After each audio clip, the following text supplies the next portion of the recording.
It's Bernie here at Connections Consulting. How are you doing?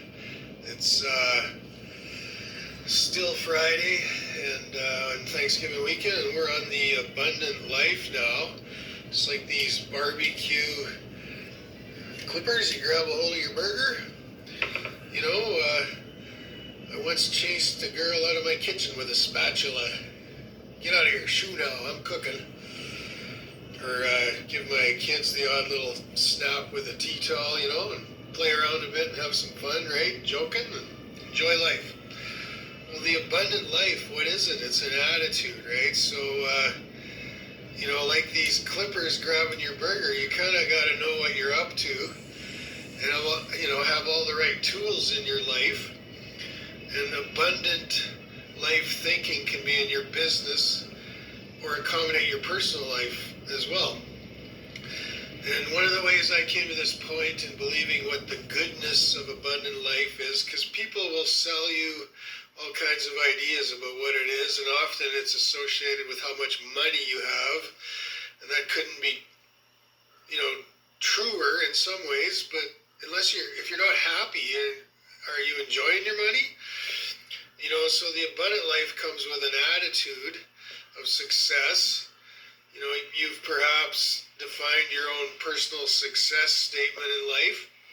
But for me, it was the journey in life where I got to a certain point and I decided this is it. I've arrived at the place, this was quite a while ago now, where contentment is here. Apostle Paul talks about that in the journey in the ancient scripture, contentment, being content in all things, in all situations. It doesn't mean you're resigning yourself there or signing off for an outcome to never get better. It just means you're not going to let little things miff you. And although things can get you upset at times and stressed out, that's life, any human. Hopefully you got grace from others that accommodate that once in a while if you're having a bad one under it. But it's coming through those as quickly as you can and getting out the other side and having contentment reside in you in spite of your circumstance. And, you know, one way I got there was to develop a biblical worldview. At some point in life, I realized with all the history in the Bible and the accounts of accuracy of what happened in this world, history of mankind for 6,000 years or more, the battles of life they went through in individual cases, the wars from country to country, all kinds of stuff where people succeeded and where people didn't. But the tales are all there of their history. And I decided a way to be content and actually have an abundant life where you feel good about yourself, you feel like this is it. My life is right where I want to be. I'm not looking for something out on the horizon somewhere where somebody else has a better life, and if I can go figure that out. It's like right here, this is it. My life is good. I am who I am, and I attribute that to other people by the way I respond and interact and get along in society and live my life. The success outcomes of that, the goodness, the happiness, the joy to pervade another word or whatever. But you get into the scripture and you get taken around, you find out these truths in ancient history and you get the wisdom, and then you put it into your day today and going forward. And one of the ways I did that was to develop this biblical worldview where you see accuracy and reality around you and you know what to expect. You're not living in a delusion. Sometimes people can be living under a falsehood where they don't believe what's going on is actually happening. You know, and for example, if you're going down the highway and you're speeding, and the highway speed limit is 110 and you're going 140, you're speeding whether you realize what the speed limit is or not. And in Montana, there is no speed limit, so you could be driving 140, although it's virtually impossible through a lot of the windy mountain roads, except if you're on the interstate. And if there's no clear marked speed limit, there is no speed limit. That's Montana. But up here in Alberta, the speed limit is generally 110 on the main double lane highways. So if you don't know that and you're going 140, you're speeding whether you know it or not. And that can be the delusional lie we live under, where we don't realize reality is going on, or we do. So if we do realize it, it's better to judge the outcomes and the decisions and make good choices in your life. So I developed what I call a biblical worldview at some point in time. And it was around that point in time I decided, this is it. This is life. I'm happy.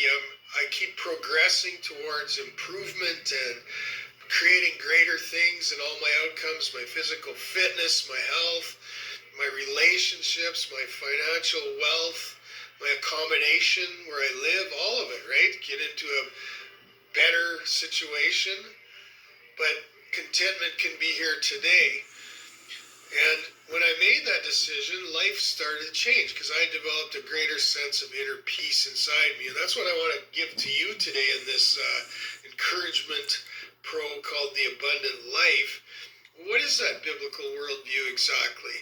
Some people call it other things, and I tend to use that word because if you want to truly find things in common with other people, and that's what Apostle Paul, one of the things he's famous for saying in the Bible, in the ancient scripture prose, finding things in common with others, in community or around the world, the globe. Well, my dad used to do that too. That was a business kind of function or a way he put us out into the world, the family. Him and my mother did that in community, getting along with people, finding things in common. Doesn't mean you're always perfectly associated with every person and you agree on every point, but finding things in common. So to use other words about that worldview can sometimes be detrimental, because what you're doing is you're making yourself sound better than other people. You're putting yourself in a sect where if they could only be where you are in your world, somehow they're lesser. And I don't like to do that with anybody. I think anybody has an equal chance for opportunity, and you got to try to communicate and put the words out there in a way that associate all people. If you happen to have the belief I talked about in Hey Dude, Listen Big, then the understanding of reality of what has went on in history in the ancient scriptures is just another component in how you see the world. And anybody can derive that, can see that, whether they have the belief or not. And hopefully maybe they will, because I think it's a good one. I think it's the only one. But one thing I did, as you know, is I studied the ancient scriptures, the Bible. It took me a year and a half. I dug into it like Indiana Jones on a journey for the secrets, the clues of life I didn't know, like climbing a mountain adventure, I suppose. So this one book took me a year and a half to read. Now, I don't mean a half hour or an hour a day where you're on some Bible reading program to get through, you through it in a year and you get all this information in. I'm talking about 8-hour days some days 16-hour days, where I spent a year and a half stuck in this thing, figuring stuff out. I'd sometimes read 3 or 4 verses and spend 5 hours meditating on them, thinking, okay, what does that mean in relation to the world we live in, where the problems are out there? What does it mean to my life? What does it mean to people whose lives, in the lives of people who I know? And until I had a conclusive idea, meditating on it in my own heart, that I had peace, that I knew and understood it, I wouldn't move on to the next chapter. This was me. You may never do that. You may never do that. But what I want to lend to you today is a way you can have that biblical worldview of reality of what's going on in our world in these end times. And there's corporate espionage and all kinds of daring things. Hackers scheme into things every day. But you can have that in a quicker route. And so I've picked my top 20 movies to show you that I think attribute to a biblical worldview, save you some time, and you'll see that, hey, I'm thinking okay too. According to what Bernie showed me in this video, The Abundant Life, I'm thinking okay. And, I think back to the last video, I was talking about the law of involvement. And one of the stories I didn't tell you that I have is I made friends with this guy named Darcy when I moved to Red Deer. And we were in karate class. We were in karate class together before I get into the biblical worldview part completely. And I decided after a while I didn't want to grow any further in the path of fighting. I knew enough to defend myself. And I was moving on into other spiritual things and growth. So I only simply went to the gym. I didn't go to the karate gym. And in that, I bumped into Darcy again. So I'm thinking, a friend of mine, this guy, I knew him now. This is my second gym. Get to talk to him a little bit.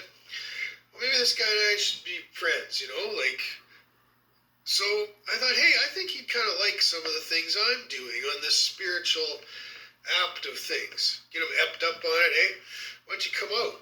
Oh, I don't know. I'm just doing this or whatever. And you get talking to people and time goes on. And so I ended up going, and I took my wife with me at the time, of course. I ended up going to watch him in a national Muay Thai boxing competition. We had second rows in this whole big night, Lyle Cheney gyms, the super fights. It was an awesome night, rewarding watching those fellows fight, get the title or not. A lot goes into it. The discipline, the training, the exercise, and the outcome comes. And you may win that fight or you may not. You don't know.